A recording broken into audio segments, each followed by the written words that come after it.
Shalawam and much blessings, everybody. Um, I just want to share a quick story with y'all. This is in light of the brother who just not too long ago got killed in Georgia down there by the two prejudiced rednecks that gunned him down. Um,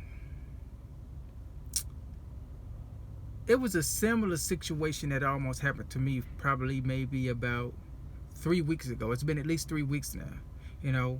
Most of you know that I drive trucks. So, I had a load that was going to Lynchburg, Virginia, which you should know by the name that was a very prejudiced place where they was doing a lot of lynching to our people. If you go and you read up on the history there.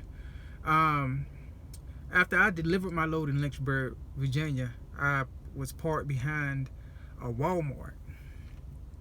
And back there was very secluded. There wasn't anybody back there. It wasn't too much traffic. It was very quiet. But I parked back there, waiting around for my next load for the next day. But as I was back there, I decided to go ahead and work out. There was a good opportunity for me to work out. So, I used their parking lot to work out back there, to do like some push-ups and sit-ups and a little bit of jogging back and forth in the parking lot. So as I was doing that, as I was finishing up my workout, on my way running back down near my truck, blue Suburban pulled around in the back of the parking lot. I didn't pay no attention at first. I mean, I always pay close attention to everything, but I didn't pay attention to it as it being something negative. But I'm always aware of my surroundings and who passed me. So when they passed me, it was two white men in the car. I mean, not car, but the Suburban. And they passed me. They looked at me and I looked at them. They kept going. Actually, they had hit the gas just a little bit, as they got kind of like down the way near the end, as they turned off. So I got back to my truck. I'm standing outside my truck. I'm just, kind of just walking around, walking off the workout. And maybe about 5 minutes later, they pulled back around. So now I'm on high alert. I'm feeling like something is up because, they pulled back around and they stare, they staring me down as they drive past. And it just, I'm already, I'm like, man, okay.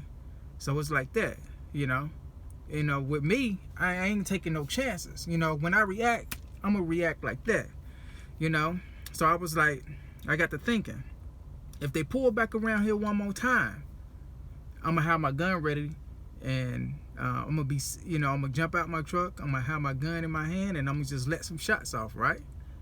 So I was waiting this time. I was waiting because at that point, that second pull around had already put me on guard, and from the way they was looking at me. So not even probably 5 minutes after me thinking that, in which I'm already ready, here they come pulling around again. But this time I can see them coming, and I'm already ready. But they wasn't, the two white men in the Suburban wasn't expecting me to be ready. They didn't expect that reaction from me, So as they was pulling around to the truck slowly, I jumped out the truck with the gun, and they seen it, and then they just, boom, they just took off. They hit the gas all the way down to the floor and just, boom. I mean, they shot. It was, that thing was gone. And I was like this close from pulling the trigger and letting off shots. I was going to get them that day. They wasn't going home. If they was married, their wives wasn't going to see them no more. If they had children, their children wasn't going to see them no more, because I was going to try my best to take them out right then and there. I wasn't playing no games. And 9 times out of 10, but they was doing this probably hunting for somebody to hang, because they hang a lot of our people, which most of the time it don't make the news. We read about it on the back pages, back page news. But it happens a lot everywhere. Body, people popped up hung in some park, or some other type of public place or something like that. It still happens today. Most of the time they don't report it on the main news. So they was probably more than likely looking for an opportunity like that, but they weren't gonna get me because I'm always paying attention to what's going on. And I'm like, dang, when they pulled off, I'm looking up, and that's when I spotted the cameras on the Walmart buildings, and I was like, man, they was about to catch a shooting on their cameras, because I was gonna get them two, man.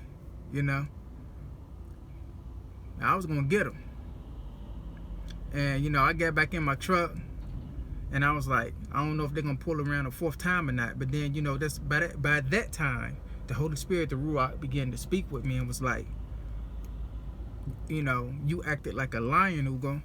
They wasn't expecting that. They not coming back. It scared them off. And I felt the Ruach say that. I don't hear a voice, but I felt the Ruach say that. But still, just to be sure, what I did was, I walked down to the edge of the parking lot with my gun in my pocket, and I stood in between some trees where they couldn't see me if they was going to pull around a fourth time. And but they never came. I stayed right there for probably about 20 minutes, because if they was going to come around a fourth time, I'm right there. You know what I'm saying? They wouldn't even see me, and they would have been out of here, because I wasn't playing no games. I wouldn't have thought twice about it. They coming to do something to me, I'm gonna do something to them before they try to get me. I don't play those type of games at all with nobody. Definitely not our enemies on the outside of our nation. What I'm trying to say though is we got to be more watchful in our surroundings, especially with everything that's going on. Don't take nothing for granted. Don't take nothing for granted. If you go on a walk, you probably need to have somebody with you. If you're going to work out, you probably, you want to go for a jog, you probably need to have somebody with you.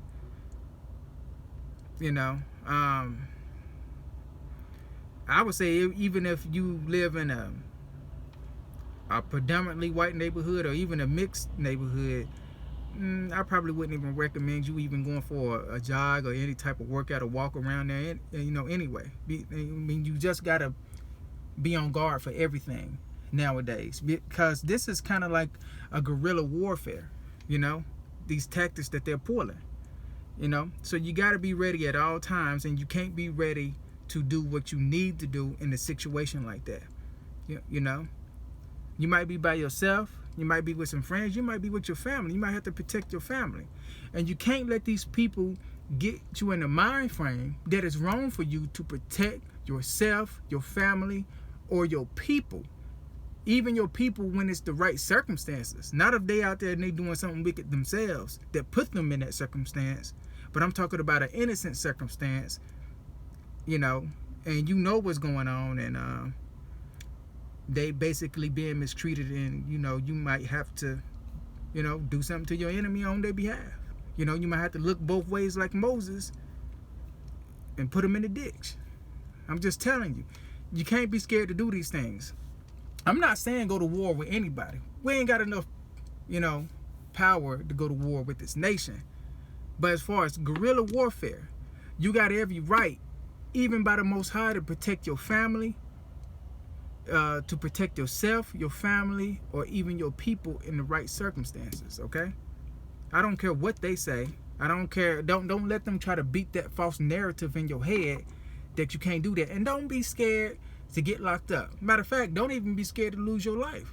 Okay? Don't be scared to lose your life because you got to protect yourself. Don't be scared to lose your life because you got to protect your family or your people when, it's for the right reasons. In those type of situations, you can't be scared to die. You can't be scared to get locked up. Don't let them try to scare you with being locked up. I'll tell you this much, you empower a lot of people if you do.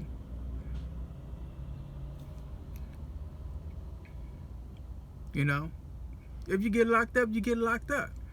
My point is, you're not dead. If they come to kill you, they're going to kill you. So you're going to have to do what you have to do in that time. Don't let them scare you with the fear of being locked up. But I guarantee you, they can't lock 1 million of us up. They ain't got enough facilities to do it. When you have to do the tactics of guerrilla warfare, that means that if they come to attack us, not us going to their neighborhoods to attack them, or going out and looking for trouble to make trouble with them, but if they come into our neighborhoods or somewhere out in the public to make trouble with us, then do what you have to do and take them out and keep on going about your business. You know? So if you have to do what you have to do, then go on and go about your business after that. You know? You ain't got to keep, oh man, we gonna run up here in their neighborhoods and, start this big commotion. Unless you're going to get one of them back for what they have just done to your family member, eye for an eye. I'm not scared to say it. I'm gonna do what I have to do. And a lot of our people, this is something that you need to understand too, because in these times, if you don't react in that type of way, they're going to take advantage of you, and you're going to end up beat, locked up, or dead. And even sometimes if you stand up in the right way, to fight back, you can still end up beat, locked up, and dead. But you went out like you were supposed to go out. And that's a good thing. That's a very good thing. That's not a bad thing, You just can't let nobody ride up on you and just kill you. It ain't nothing righteous about that. You just can't let nobody ride up on your family and beat or kill your family. You a man too? You a man. You will just let some people, just because even if they got on the bags, they're going to roll up on your family, and you just going to let them do whatever? Y'all got to snap out of that mind frame. They coming in our neighborhoods. If our people didn't do anything to deserve them beating them or about to kill them right there on the spot, why let that happen? Stop pulling out your camera phones and filming it. And instead, you got these 2 cops or 1 cop coming in there, 20 of y'all standing around. Straight up. I'm going to tell you like it is. Whoop his ass. Stomp that man in the ground. I don't care nothing about him having no bags. He came in there to do that. They come in there because they feel like they can come in there. When we start acting on one accord, acting out together in the right way, they'll stop coming in there and doing these type of things. I ain't saying that they won't do it, but they would think twice before they do it. And they definitely ain't coming in there with no 1, 2, 3, 4, 5 people. They're gonna start coming in there with like 20 or 30 people, and that's still if they have to. But it's gonna reduce the stronghold, and and the way that they come in, it's going to take that advantage away from them and how they come in there. They only come in there in that type of way, whether it's the police or vigilantes or any other for any other type of reason. They come in there in that type of light because they know that our mind frames are messed up in the way that they have trained us in these last 400 years. I mean, look at us. We'll fight each other, we'll kill each other, but when they come in there to do the same thing that one of our own people done to us, we pull out a camera phone. Our people pull out a camera phone and start screaming, "Oh Jesus!" But the guy do it around down the block that look just like you, you'll pull out your gun in a heartbeat. Y'all go to war and destroy the entire neighborhood up, trying to kill each other. But when the outside enemy comes in, you pull out a camera phone. That it doesn't make any sense, and we're not going to get nowhere like that as a people. Destroy for lack of knowledge. We got to do better. We got to do better dealing with these people of other nations attacking us just because they think that they can. Stay aware of your surroundings. Always be on point no matter where you go, especially when you're in a public place around other nationalities of people. Because the way that they think about you, for the most part, not every single one of them, but the majority, think something negative. You ain't got to go and start sticking your chest out, but be on guard. Keep your eyes on them and be ready for anything. And if you stay on guard, what you're going to find is, even before something happened, you will get yourself out of it. So we got to do better in that area. But anyway, that was on my mind. Look, I'm about to get on down this road. Look, blessings to all of you. Look, stay up, stay strong, be ready for anything, and if you have to, don't be scared to go out and do what you need to do in a situation where you are in distress, where you are in distress, or your family is in distress, or your people is in distress. Let's step up and do what we have to do to protect ourselves, our family, and our people, which is a righteous thing, for the right moment and the right time. And we continue living. We only do what we have to do when it calls for it. Okay? Shalawam and much blessings.